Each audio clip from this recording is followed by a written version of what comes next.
Le rideau est tiré sur le cœur de femme, émission de Canal+ Horizon.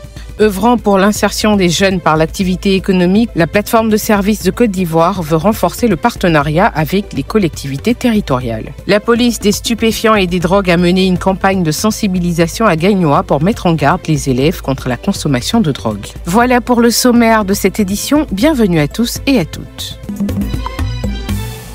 Après 5 ans d'émissions riches en émotions et en échanges, Cœur de femme, l'émission emblématique de Canal+, tire sa révérence. Pour célébrer cette aventure, Canal+ Côte d'Ivoire a organisé le jeudi 19 décembre une rencontre exceptionnelle avec les fans. Une occasion pour les responsables, la présentatrice et les chroniqueuses de revenir sur un programme qui a marqué le paysage audiovisuel.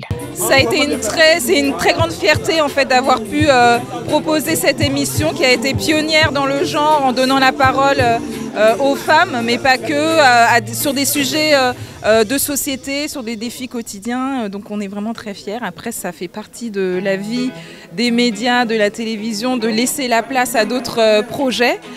Donc c'est le cas ici pour le Cœur des femmes. Merci au public africain de nous avoir ouvert leurs portes, leurs maisons, leur cœur surtout, de nous avoir acceptés tels que nous étions, d'avoir vécu chacune de ces émissions avec nous, chaque sujet, chaque invité. Merci à tous ceux qui ont participé à la réalisation de cette émission. Je suis infiniment reconnaissante au groupe Canal+, qui nous a donné cette opportunité. C'était une première pour des femmes africaines de se retrouver sur un même plateau avec des âges divers, des horizons divers et parler d'un sujet commun. Durant ces 5 ans, Cœur de femme a abordé des thèmes variés, parfois sensibles, touchant à la vie quotidienne des femmes africaines. Un format qui a su captiver les téléspectateurs et créer une véritable communauté. Côté public, les réactions sont à la fois empreintes de nostalgie et de gratitude. Pour dire vrai, le Cœur des femmes sont d'abord des femmes magnifiques. Je vais commencer par là. Ces femmes, elles ont impacté nos vies à travers leur émission.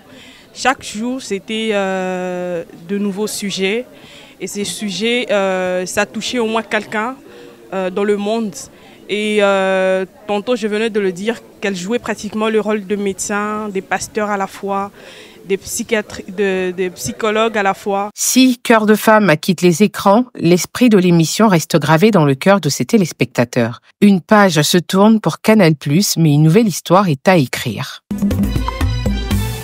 Le village de Dja Ndokro, situé dans la circonscription de Diabo, a été l'une des étapes de la campagne de sensibilisation sur l'utilisation des livres scolaires initiée par le programme d'appui à la gestion décentralisée des systèmes. Lors de cette campagne, les populations ont été sensibilisées sur l'importance de mettre ces manuels scolaires à la disposition des élèves. Pour cette rentrée scolaire, les écoles de cette circonscription relevant de la direction régionale de l'éducation nationale et de l'alphabétisation de Bouaké 1 ont reçu près de 15 000 livres couvrant les niveaux du CP1 au CE2. Vous contribuez de manière significative à l'amélioration des conditions d'apprentissage.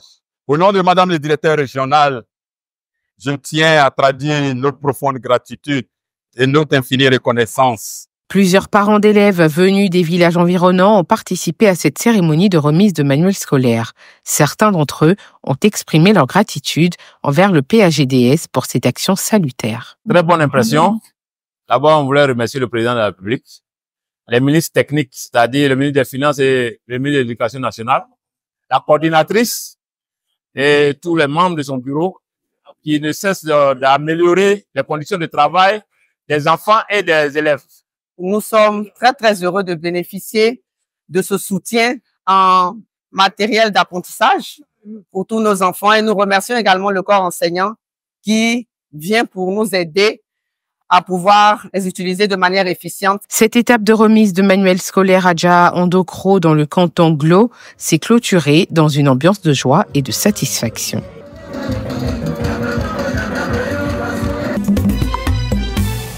La plateforme des services de Côte d'Ivoire a organisé un atelier d'échange visant à renforcer le partenariat avec les collectivités territoriales. Cet événement avait pour objectif de présenter aux élus le dispositif PFS et les résultats obtenus tout en favorisant le fonctionnement du réseau des PFS locales. Il s'agira au cours de cet atelier, de façon spécifique, de présenter le dispositif PFS et les résultats acquis. Il s'agira, en deuxième point, de présenter les avantages du dispositif au plan local et au sein des territoires. Il s'agira aussi de sensibiliser les élus que vous êtes à une implication active au bon fonctionnement des PFS locales. Le dispositif PFS Côte d'Ivoire joue un rôle déterminant dans le défi de l'insertion des jeunes et des publics vulnérables. Ancré dans les territoires, aux côtés des acteurs du développement local et à proximité des acteurs socio-économiques, des jeunes et des personnes vulnérables, la PFS Côte d'Ivoire aborde la problématique du chômage sous l'angle du développement local. Elle accompagne ainsi les collectivités décentralisées, acteurs incontournables de la question centrale de l'insertion professionnelle des jeunes. Créée le 10 mars 2009, la plateforme de services Côte d'Ivoire est un dispositif d'insertion des jeunes et des personnes vulnérables par l'activité économique. Elle a le statut d'association avec une mission d'utilité publique.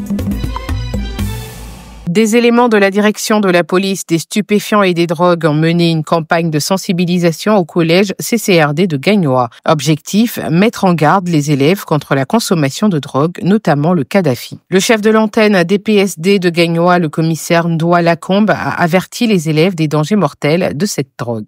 Le tramadol est un produit très dangereux. Très dangereux. Il tue. Vous voyez les doses. Quand vous voyez les plaquettes, les doses de 120, 200, 225 mg, 250 mg. Vous voyez sur le marché noir, la contrefaçon.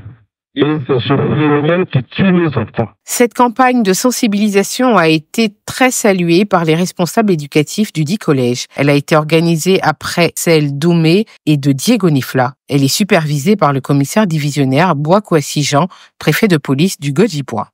Voilà qui met fin à cette édition. Merci de nous avoir suivis. L'information continue sur cette info et sur www.cetinfo.ci.